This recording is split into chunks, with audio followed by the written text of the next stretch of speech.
What do you think makes a good and successful video game? Oh, if I knew that, I would have been already a billionaire. But what advice would I give you to solo developer? I can give you a directions and the ways how I think about it, but I have never made a successful video game as a solo developer. I've worked on games that end up being somewhat successful, but I don't think I have like mostly as a contractor, so that's kind of debatable how much of an effect I had there. Whenever you are asking someone for an advice, just make sure that the person actually is capable of giving you that advice. Keep the scope very, very small. Make the smallest possible game you can, release it, and get feedback.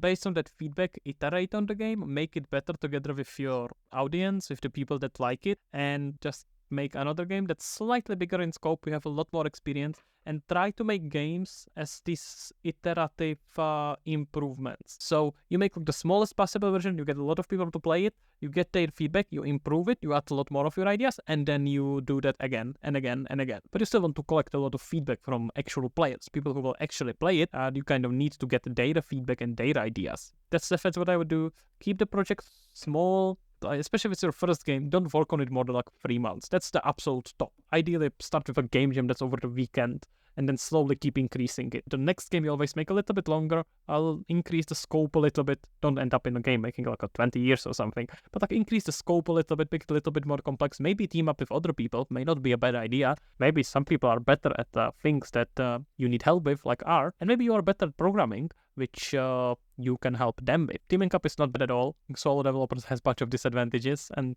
not that many advantages, not gonna lie. Focus on your strengths. If you're not good at art, focus on mechanics interesting. If you're good at art, don't worry about mechanics that much. Make the smallest possible game you can, release it, get a bunch of feedback, learn from it, and then do that again with slightly bigger scope. That's pretty much it. That's the advice I can give. It's not gonna necessarily lead to making a successful game. Just to be clear, even if I release like a very successful game, I don't think I can like very easily say it's the case. Because a lot of the times you see it with people who are somewhat successful in something, and they are kind of like fishing how they did it. They don't actually know, especially with art and like games and movies and things like that. Many times people don't know why their product is successful, but you can still kind of learn from that experience. But not really from what they are saying, but look at what they are doing, I suppose, is a better way how to think about it. Now, if I have much more to say to that.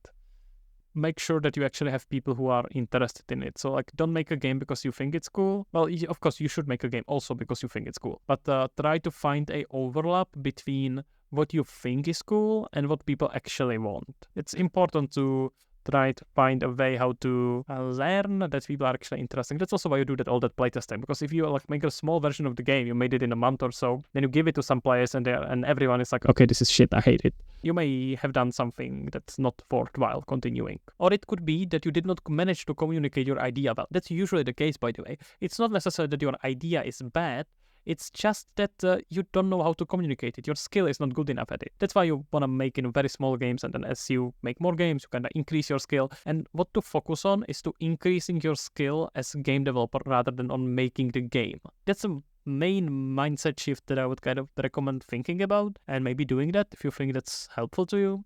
Lets you not have as much pressure, because if you just put a little bit of work in every day, you are eventually improving, and that's good. You want to improve rather than focusing on making a successful game, I guess. That would be a bunch of collective advices. Depends also what you mean by successful game. Like, you mean game that a lot of people play, or do you mean game that's commercially successful? Because those can be very different things, so something to keep in mind.